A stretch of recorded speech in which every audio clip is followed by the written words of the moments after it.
శ్రీ సాయినాథాయ నమః. శ్రీ సాయి సచ్చరిత్రము 6వ అధ్యాయము. గురుకర స్పర్శ ప్రభావము, శ్రీరామనవమి ఉత్సవము, దాని ప్రారంభము, పరిణామము మొదలగునవి. మసీదు మరమ్మతులు. గురుకర స్పర్శ ప్రభావము. సంసారమును సాగరములో జీవుడనడి ఓడను సద్గురుడే సరంగుడై నడుపునప్పుడు అది సులభముగాను సురక్షితముగాను గమ్యమును చేరును. సద్గురు అనగానే సాయిబాబా స్ఫురణకు వచ్చుచున్నారు. నా కండ్ల ఎదుట సాయిబాబా నిలిచి ఉన్నట్లు, నా నుదుట ఊది పెట్టుచున్నట్లు, నా శిరస్సుపై చేయి వేసి ఆశీర్వదించుచున్నట్లు పొడముచున్నది. నా మనస్సు సంతోషముతో నిండిపోయి కండ్ల నుండి ప్రేమ పొంగి పొరలుచున్నది. గురు హస్త స్పర్శ మహిమ అద్భుతమైనది. ప్రళయాగ్నిచే కూడా కాలనటి వాసనామయమైన సూక్ష్మ శరీరము గురు కరస్పర్శ తగులకనే భస్మమైపోవును. అనేక జన్మార్జిత పాప సంచయము పటాపంచలైపోవును. ఆధ్యాత్మిక సంబంధమైన విషయంలో వినుటకే విసుగుపడువారు వాక్కు కూడా నెమ్మది పొందును. శ్రీ సాయి సుందర రూపము కాంచుడతోడనే కంఠము ఆనందాతిరేకముతో గద్గదమగును. కన్నుల నుండి ఆనందాశ్రవులు పొంగి పొరులును. హృదయము భావోద్రేకముతో ఉక్కిరి అగును. నేనే తానను స్ఫురణ మేల్కొని అందమును కలిగించును. కలిగించును. నేను నీవు అను భేదభావం తొలగించి బ్రహ్మైక్యానుభవమును సిద్ధింపజేయును. నేను వేద పురాణాది సద్గ్రంథములు చదువునప్పుడు నా సద్గురుమూర్తియే అడుగడుగునా జ్ఞప్తికి వచ్చుచుండును. నా సద్గురువైన శ్రీ సాయిబాబాయే శ్రీరాముడిగా శ్రీకృష్ణుడిగా నా ముందు నిలిచి తన లీలలను తామే వినిపింప చేయనట్లు తోచును. నేను భాగవత పారాయణకు పూనుకొనగానే శ్రీ సాయి ఆపాదమస్తకము కృష్ణుని వలె కనిపించును. భాగవతమో భగవద్గీతయో తామే పాడుచున్నట్లుగా కనిపించును. ఎవరితోనైనా సంభాషించినప్పుడు సాయిబాబా కదిలే ఉదాహరణలుగా నిచ్చుటకు జ్ఞప్తికి వచ్చును. నాకై నేను ఏదైనా వ్రాయ తలపెట్టినచో ఒక మాట గాని వాక్యం గాని వ్రాయటకు రాదు. వారి ఆశీర్వాదం లభించిన వెంటనే రచనాధార ఎంతులేనట్లు సాగును. భక్తునిలో అహంకారము విజృంభించగానే బాబా ధరని అణిచివేయును. తన శక్తితో వాని కోర్కెలను నెరవేర్చి సంతుష్టి చేసి ఆశీర్వదించును. సాయి పాదములకు సాష్టాంగ నమస్కారం చేసి సర్వస్య శరణాగతి చేసిన వారికి ధర్మార్థ కామ మోక్షములు కరతలామలకములగును. భగవత్ సాన్నిధ్యమునకు పోవుటకు కర్మ జ్ఞాన యోగ భక్తి మార్గములనేటి 4 త్రోవలు కలవు. అన్నింటిలో భక్తి మార్గము కష్టమైనది. అది ముండ్లు గోతులతో నిండియుండును. సద్గురుని సహాయముతో ముండ్లను గోతులను తప్పించుకొని ముందుకు సాగినచో గమ్యస్థానము అవలీలగా చేరవచ్చును. ఈ సత్యమును దృఢముగా నమ్ముడని శ్రీ సాయిబాబా నొక్కి ఒక్కాణించెడువారు. స్వయం సత్తాకమైన బ్రహ్మము జగత్తును సృష్టించు ఆ బ్రహ్మము యొక్క శక్తి సృష్టి అను ఈ మూడింటి గూర్చిన తత్వ విచారం చేసి వాస్తవమునకు ఈ మూడును ఒకటియే అని సిద్ధాంతీకరించి బాబా తన భక్తుల శ్రేయస్సుకై చేసిన అభయ ప్రధాన వాక్యములను రచయిత ఈ క్రిందే ఉదాహరించుచున్నాడు. నా భక్తుని ఇంట్లో అన్న వస్త్రములకు ఎప్పుడూ లోటుండదు. నాయందే మనస్సు నిలిపి భక్తి శ్రద్ధలతో మనఃపూర్వకముగా నన్నే ఆరాధించు వారి యోగక్షేమములు నేను చూచెదను. కావున వస్త్రాహారముల కొరకు ప్రయాసపడవద్దు.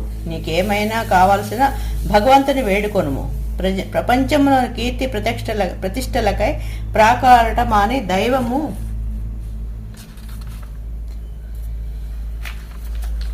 దైవం యొక్క దర్బారులో మన్ననలు పొందుటకు భగవంతుని కరుణా కటాక్షములు సంపాదించుటకు ప్రయత్నించుము. ప్రపంచ గౌరవం అందుకొని భ్రమను విడువుము. మనస్సునందు ఇష్టదైవము యొక్క ఆకారమును నిలుపుము. సమస్తేంద్రియములను మనస్సును భగవంతుని ఆరాధన కొరకే నియమింపుము. ఇతరుల వైపు మనస్సు పోనివ్వకము. ఎల్లప్పుడూ నన్నే జ్ఞప్తించుకొనుము. మనస్సును ధన సముపార్జనము, దేహ పోషణ, గృహ సంరక్షణము మొదలగున విషయముల పట్ల సంచరించకుండా గట్టిగా నిలుపుము. అప్పుడది నెమ్మది వహించి శాంతముగను చింతారహితముగను ఉండును. మనస్సు సరి అయిన సాంగత్యంలో నున్నదనటకు ఇదియే గుర్తు. చంచల మనస్కునకు స్వాస్థ్యము చిక్కదు. బాబా మాటలు ఉదాహరించిన పిమ్మట గ్రంథకర్త షిరిడీలో జరుగు శ్రీరామనవమి ఉత్సవమును వర్ణించుటకు పూనుకొనెను. షిరిడీలో జరుగు ఉత్సవములన్నిటిలో శ్రీరామనవమియే గొప్పది. సాయి లీల పత్రికలో షిరిడీలో జరుగు శ్రీరామనవమి ఉత్సవము గురించి విపులముగా వర్ణింపబడినది. దాని సంగ్రహమిట పేర్కొనబడుతున్నది. గోపర్గావ్లో గోపాలరావు గుండ్ అనునతడు పోలీస్ సర్కిల్ ఇన్స్పెక్టర్గా నుండెను. అతడు బాబాకు గొప్ప భక్తుడు. అతనికి 3 భార్యలున్నప్పటికీ సంతానం కలగలేదు. శ్రీ సాయి ఆశీర్వచనముచే అతనికి ఒక కొడుకు పుట్టెను. ఆ ఆనంద సమయంలో అతనికి షిరిడీలో ఉరుసు ఉత్సవం నిర్వహించవలనని ఆలోచన కలిగినది. తన ఆలోచనను సాంచయ్య కోటే పాటీలు, దాదా కోతే పాటీలు, మాధవరావు దేశపాండే తదితర తక్కిన సాయి భక్తుల ముందు ఉంచెను. వారంతా దీనికి ఆమోదించరి. బాబా ఆశీర్వాదమును అనుమతిని పొందిరి. ఇది 1897లో జరిగిన ఉరుసు ఉత్సవం జరుపుకోవడానికి జిల్లా కలెక్టర్ అనుమతికే దరఖాస్తు పెట్టిరి. గ్రామ కులకర్ణి దానిపై ఏదో వ్యతిరేకంగా చెప్పినందున అనుమతి రాలేదు. ఉరుసు అంటే సమాధి చెందిన మహమ్మదీయ మహాత్ముల దర్గాల వద్ద ఏటేటా భక్తులు జరుపుకున్న ఆరాధనోత్సవము. కానీ బాబా ఆశీర్వదించుటచే మరల ప్రయత్నించగా వెంటనే అనుమతి వచ్చెను. బాబా సలహాను అనుసరించి ఉరుసు ఉత్సవమును శ్రీరామనవమి నాడు చేయుటకు నిశ్చయించింది. ఈ ఉరుసు ఉత్సవమును శ్రీరామనవమి నాడు జరుపుకునమనటలో హిందూ మహమ్మదీయుల సమైక్యతాభావము బాబా ఉద్దేశము కాబోలు. భవిష్యత్ సంఘటనలను బట్టి చూడగా బాబా సంకల్పము నెరవేరినట్లు స్పష్టమగును. ఉత్సవం జరుపుటకు అనుమతి అయితే వచ్చిన గాని ఇతర అవాంతరములు కొన్ని తలెత్తినవి. చిన్న గ్రామమైన షిరిడీలో నీటి ఎద్దడి అధికంగా నుండెను. గ్రామం అంతటికి 2 నూతులు ఉండేవి. ఒకటి ఎండాకాలంలో నిండిపోచుండే, రెండవ దానిలో నీళ్లు ఉప్పనివి. ఈ సమస్యను బాబాకు నివేదించగా బాబా ఆ ఉప్పు నీటి బావిలో పువ్వులు వేసెను. ఆశ్చర్యకరముగా ఉప్పు నీరు మంచినీళ్లుగా మారిపోయినవి. ఆ నీరు కూడా చాలకపోవటచే తాంచా పాటీలు దూరము నుండి మోటార్ల ద్వారా నీరు తెప్పించెను. తాత్కాలికంగా అంగళ్లు వెలిసినవి. కుస్తీ పోటీల కొరకు ఏర్పాట్లు చేయబడినవి. గోపాలరావు గుండున ఒక మిత్రుడు కలడు. వాని పేరు దాము అన్నా కాసార్. అతనిది అహ్మద్ నగర్. అతనికి 2 భార్యలు ఉన్నప్పటికీ సంతానము లేకుండాను. అతనికి కూడా బాబా ఆశీర్వాదముచే పుత్ర సంతానం కలిగెను. ఉత్సవం కొరకు ఒక జెండా తయారు చేయించవలనని గోపాలరావు అతనికి పురమాయించెను. అటలనే నానాసాహెబ్ నిమోన్కర్ను ఒక నగిషీ జెండా తెమ్మని కోరెను. ఈ 2 జెండాలను ఉత్సవంలో తీసుకుని పోయి మసీదు 2 మూలలందు నిలబెట్టింది. ఈ పద్ధతులన్నిటికీ అవలంబించుచున్నారు. బాబా తాము నివసించిన ఈ మసీదును ద్వారకా మాయి అని పిలిచేవారు.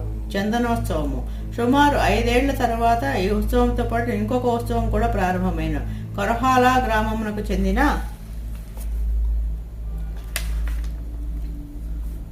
అమీర్ శక్కర్ దలాల్ అను మహమ్మదీయ భక్తుడు చందనోత్సవమును ప్రారంభించెను. ఈ ఉత్సవం గొప్ప మహమ్మదీయ ఫకీర్ల గౌరవార్థం చేయుదురు.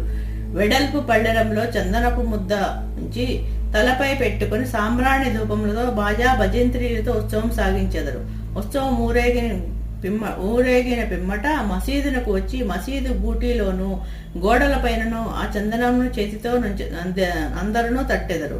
మొదటి 3 ఉత్సవములు ఈ ఉత్సవమును అమీర్ శక్కర్ నిర్వహించెను. పిమ్మట అతని భార్య సేవను కొనసాగించెను. ఒకే దినమందు పగలు హిందువులచే జెండా ఉత్సవము, రాత్రులందు మహమ్మదీయులచే చందనోత్సవము ఏ అరమర్కులు లేక జరుగుచున్నవి. ఏర్పాట్లు షిరిడీలో జరుగు శ్రీరామనవమి ఉత్సవము బాబా భక్తులకు ముఖ్యమైనది, పవిత్రమైనది. భక్తులందరూ వచ్చి ఈ ఉత్సవంలో పాల్గొనుచుంటారు.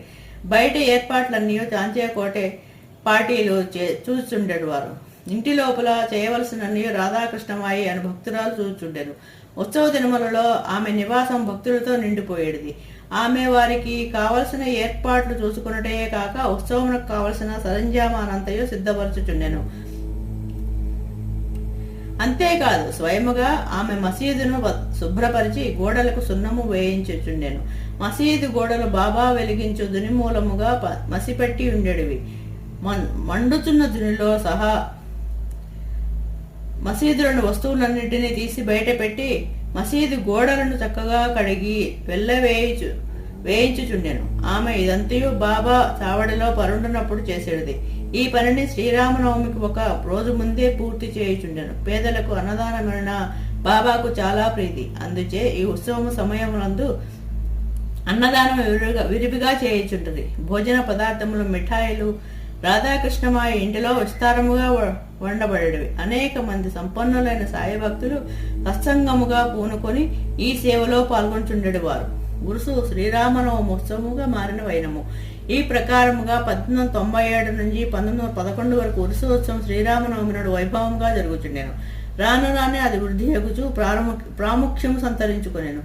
1912లో ఈ ఉత్సవములకు సంబంధించిన ఒక మార్పు జరిగెను. శ్రీ సాయినాథ సగుణోపాసన గ్రంథకర్త అయిన కృష్ణారావు జోగేశ్వర భీష్మ అనేవాడు దాదాసాహెబ్ కాపర్డేతో కలిసి ఉత్సవమునకు వచ్చెను. వారు దీక్షిత్ వాడాలో బస చేసిరి. ఉత్సవం ముందు రోజు కృష్ణారావు దీక్షిత్ కూడా వసరాలో పండుకొని ఉండెను. ఆ సమయంలో లక్ష్మణరావు కాకా మహాజని పూజా పరికరముల పళ్ళెంతో మసీదునకు పోవుచుండెను. అతను చూడగానే భీష్మకు ఒక క్రొత్త ఆలోచన తట్టింది. వెంటనే కాకా మహాజనిని దగ్గరకు పిలిచి అతనితో ఉరుసు ఉత్సవమునకు శ్రీరామనవమి నాడు చేయమనుటలో భగవదుద్దేశం ఏదియో ఉండవచ్చును. శ్రీరామనవమి హిందువులకు చాలా ముఖ్యమైన పర్వదినము కనుక ఈ దినమందు రామజన్మోత్సవము ఏల జరపకూడదని అడిగాను. కాకా మహాజనికి ఆలోచన బాగా వచ్చినది. తమ సంకల్పమునకు బాబా అనుమతి సంపాదించుటకు అయుత్తమయ్యేది. కానీ భగవత్ సంకీర్తన చేయుటకు అంత తక్కువ వ్యవధిలో హరిదాసును సంపాదించుట కష్టము. ఈ సమస్యను కూడా చదువుకు భీష్మయే పరిష్కరించాను. ఎట్లనా అతని వద్ద రామాఖ్యానమన శ్రీరాముని చరిత్ర సిద్ధముగా నుండిచే అతడే దానిని సంకీర్తన చేయుటకు కాకా మహాజని హార్మోనియం వాయించుటకు తీర్మానించింది. చక్కెరతో కలిపిన సొంటిగుండ ప్రసాదము రాధాకృష్ణమయ చేయుటకు ఏర్పాటయ్యను. బాబా అనుమతి పొందుటకే వారు మసీదుకు పోయిరి. సర్వజ్ఞుడైన బాబా వాడాలో ఏమీ జరుగుచున్నదని మహాజనుని ప్రశ్నించెను. బాబా అడిగిన ప్రశ్న అంతరార్థమును మహాజని గ్రహించలేక ఏమీ జవాబివ్వక మౌనముగా నుండెను. బాబా అదే ప్రశ్న భీష్మను అడిగెను. అతడు శ్రీరామనవమి ఉత్సవం చేయవలెననియు తమ ఆలోచనను బాబాకు వివరించి అందులకు బాబా అనుమతి ఇవ్వవాలని కోరాను. బాబా వెంటనే ఆశీర్వదించెను. అందరూ సంతసించి రామ జయంతి ఉత్సవమునకు సంసిద్ధులైరి. ఆ మసటి దినము మసీదును అలంకరించిరి. రాధాకృష్ణమాయి ఒక ఊయలనిచ్చెను. దానిని బాబా ఆసనం నందు వేలాడగట్టిరి. రామ జన్మోత్సవం వేడుక ప్రారంభమయ్యెను. భీష్ముడు కీర్తన చెప్పుటకు లేచెను. మహాజని హార్మోనియం ముందు కూర్చునను. అప్పుడే లెండి నుండి మసీదుకు వచ్చిన బాబా అదంతయో చూచి మహాజనిని పిలిపించెను.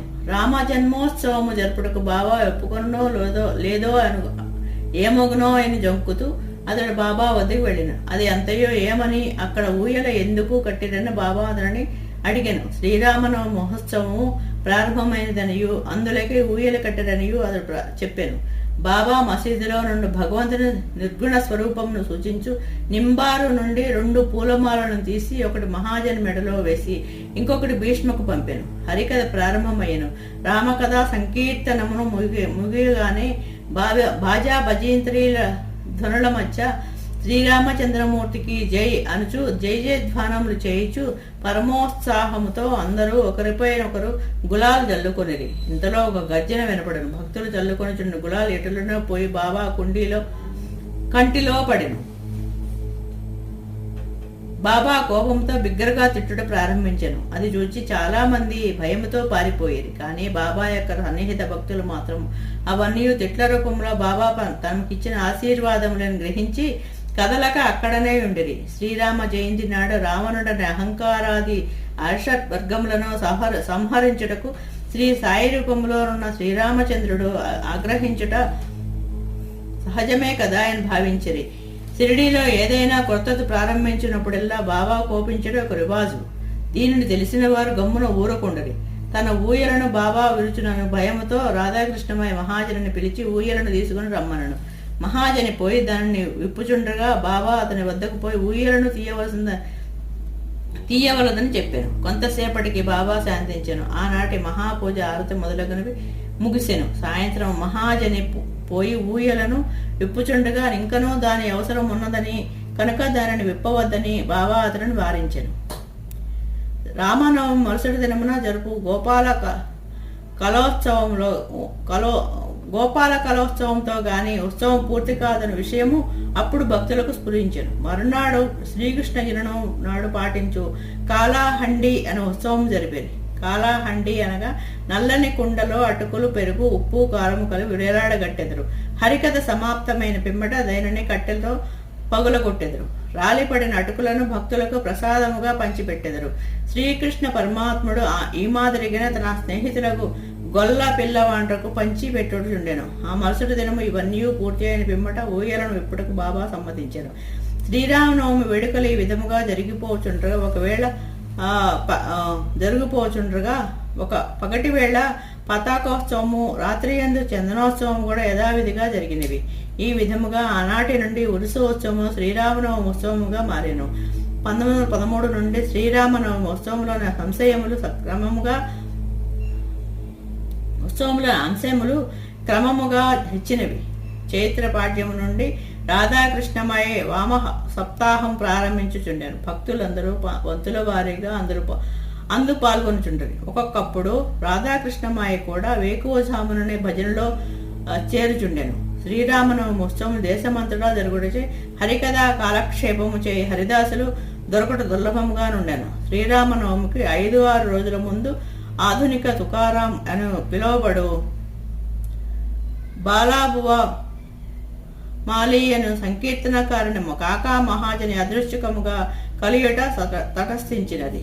శ్రీరామనవమి నాడు సంకీర్తన చేయుటకు మహాజని అతనిని షిరిడీ తోడ్కొని వచ్చెను. ఆ మరుసటి ఉత్సవం కూడా అనగా 1914లో స్వగ్రామమైన సతారా జిల్లా బృహత్ సిద్ధ కవటే గ్రామంలో ప్లేగ్ వ్యాపించి ఉండట చేత బాలాబువా సతార్కర్ సంకీర్తన కార్యక్రమం లేక ఖాళీగా ఉండెను.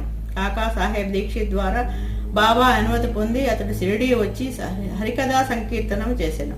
బాబా అతను తగినట్లు సత్కరించెను. 1914 సంవత్సరం ప్రతి సంవత్సరం శ్రీరామనవమి నాడు షిరిడీలో సంకీర్తన చేయ బాధ్యతను శ్రీ దాసగుణ మహారాజునకు బాబా అప్పగించడం ద్వారా ఏటేటా ఒక్కొక్క కొత్త హరిదాసును పిలుచుక సమస్య శాశ్వతముగా పరిష్కరించబడుచుండెను. 1912 నుండి ఈ ఉత్సవము రాను రాను వృద్ధి పొందుచుండెను. చైత్ర శుద్ధ అష్టమి మొదలు ద్వాదశి వరకు షిరిడీ తేనె త్రుట్టెవలే ప్రజలతో కిటకిటలాడుచుండెను. అంగళ్ల సంఖ్య పెరిగిపోయాను. కుస్తీ పోటీలలో అనేక మంది ప్రముఖ మల్లులు పాల్గొనుచుండ్రు. పేదలకు అన్న సంతర్పణ విరివిగా జరుగుచుండెను. రాధాకృష్ణమై కృషి చేసి షిరిడీ యొక్క సంస్థానముగా రూపొందెను. వివిధములైన హంగులు, అలంకారములు పెరిగినవి. అలంకరింపబడిన గుర్రము, పల్లకి, రథము, పాత్రలు, వెండి సామానులు, బాల్డీలు, వంట పాత్రలు, పటములు, నిలువుటద్దములు మొదలైన బహూకరింపబడెను. ఉత్సవమునకు ఏనుగులు కూడా వచ్చెను. ఇవన్నీ ఎంత హెచ్చినప్పటికీ సాయిబాబా వీరిని ఏమాత్రము లక్ష్య పెట్టక యథాపూర్వము నిరాడంబరులై ఉండేవారు. ఈ ఉత్సవములో గమనించవలసిన విషయమేమన్నా హిందువులు, మహమ్మదీయులు, అట్టి అమెరికలు లేక కలిసిమెలిసి ఉత్సవంలో పాల్గొంచుకుంటుండేవారు. ఈనాటి వరకు ఎటువంటి మత కలహములు షిరిడీలో తలెత్తలేదు. మొదట 5,000 నుండి 7,000 వరకు యాత్రికులు వచ్చేవారు. క్రమంగా ఈ సంఖ్య 75,000కు పెరిగింది. అంత పెద్ద సంఖ్యలో జనులు గుమ్మిగూడినప్పటికీ ఎన్నడూ అంటువ్యాధులు కానీ అల్లర్లు కానీ సంభవించలేదు. మసీదుకు మరమ్మతులు. గోపాలరావు గుండెనకు ఇంకొక మంచి ఆలోచన తట్టాను. ఉరుసు ఉత్సవం ఆరంభించిన విధముగానే మసీదును తగినట్లుగా తీర్చిదిద్దవలనని నిశ్చయించుకున్నాను. మసీదు మరమ్మతు చే నిమిత్తమే రాళ్లను తెప్పించి ఎక్కించాను. కానీ ఈ పని బాబా అతనికి నియమించలేదు. నానా సాహెబ్ చందోర్కర్కు ఆ సేవ లభించినది. రాళ్ల తాపన కార్యక్రమం కాకా సాహెబ్ దీక్షిత్కు నియోగింపబడిన. మసీదుకు మరమ్మతులు చేయడం మొదట బాబాకి ఇష్టం లేకుండాను. కానీ భక్తుడు మహల్సాపతి కల్పించుకొని ఎటులన బాబా అనుమతిని సాధించాను. బాబా చావడిలో పండుకున్న ఒక రాత్రిలో మసీదు నేలను చక్కని రాళ్లతో తాపన చేయడం ముగించిరి. అప్పటి నుండి బాబా గోనెగుడ్డపై కూర్చుండబాని చిన్న పరుపు మీద కూర్చుండువారు. గొప్ప వ్యయ ప్రయాసలతో 1911 సంవత్సరంలో సభామండపము పూర్తి చేసేది. మసీదుకు ముందున్న జాగా చాలా చిన్నది, సౌకర్యముగా లేకుండెను. కాకాసాహెబ్ దీక్షిత్ దానిని విశాలపరిచి పైకప్పు వేదలిచెను. ఎంతో డబ్బు పెట్టి ఇనుప స్తంభములు మొదలగును తెప్పించి పని ప్రారంభించారు. రాత్రి యంత్రులు శ్రమపడి స్తంభములు నాటెడివారు. మరుసటి దినము ప్రాతకాలంలోనే బాబా చావడి నుండి వచ్చి అది అంతయు చూచి కోపముతో వారిని పీకి పారవేయచెడివారు. ఒకసారి బాబా మిక్కిలి కోపోద్దీపుతుడై నాటిన ఇనుప స్తంభమును ఒక చేతితో పెకిలించుచో రెండవ చేతితో తాత్యా పాటీలో పీకను పట్టుకున్నాను. తాత్యా తలపాగాను బలవంతముగా తీసి ఎగ్గుపుల్లతో నిప్పంటించి ఒక గోతిలో పారవేచరు. బాబా నేత్రములు నిప్పు కణముల వలె వెలుగుచుండెను. ఎవరికి బాబా వైపు చూచుటకు గాని ధైర్యం చాలకుండెను. అందరూ భయకంపితులయ్యారు. బాబా తన జేబులో నుంచి ₹1 తీసి అటువైపు విసిరెను. అది శుభ సమయం అందు చేయు ఆహుతి వలె కనపడెను. తాంత్యా కూడా చాలా భయపడెను. తాంత్యాకేమీ జరుగునున్నదో ఎవరికీ ఏమీ తెలియకుండెను. కల్పించుకొని బాబా పట్టు నుండి తాంత్యాను విడిపించుటకు ఎవరికి ధైర్యం చాలలేదు. ఇంతలో కుష్ఠరోగియు బాబా భక్తుడు నాకు భాగోజీ సిండే కొంచెం ధైర్యం కూడగట్టుకుని ముందుకు వచ్చి పోగా బాబా వారిని ఒక ప్రక్కకు తోసివేసెను. మాధవరావు సమీపించబోగా బాబా అతనిపై ఇటుకరాయి రువ్వెను. ఎంతమంది ఆ జోలికి పోదలిచరో అందరికీ అదే గతి పట్టెను. కొంతసేపటికి బాబా శాంతించెను. ఒక దుకాణదారును పిలిపించి వాని వద్ద నుంచి ఒక నగిషి జరీపాగాను కొని తాంత్యాను ప్రత్యేకంగా సత్కరించుటకాయన్నట్లు దానిని స్వయముగా తాంత్యా తలకు చుట్టాను. బాబా యొక్క ఈ వింత చర్యను చూచిన వారెల్లరూ ఆశ్చర్యమగ్నులైరి. అంత త్వరలో బాబా ఎట్ల కోపము వచ్చెను, ఎందుచేత ఈ విధముగా తాత్యాను శిక్షించెను, వారి కోపం తక్షణమే ఎట్లు చల్లబడెను అని అందరూ ఆలోచించుచుండ్రు. బాబా ఒక్కొక్కప్పుడు శాంతమూర్తి వలె కూర్చుండి అత్యంత ప్రేమానురాగములతో మాట్లాడుచుండువారు. అంతలో నకారణముగా కోపించెడివారు. అటువంటి సంఘటనలు అనేకములు కలుగు, కానీ ఏదీ చెప్పవలన విషయం తెలుసుకొనలేకున్నాను. అందుచే నాకు జ్ఞాపకం వచ్చినప్పుడల్లా ఒక్కొక్కటి చెప్పేదను. 6వ అధ్యాయము సంపూర్ణము. సద్గురు శ్రీ సాయినాథార్పణమస్తు. శుభం భవతు.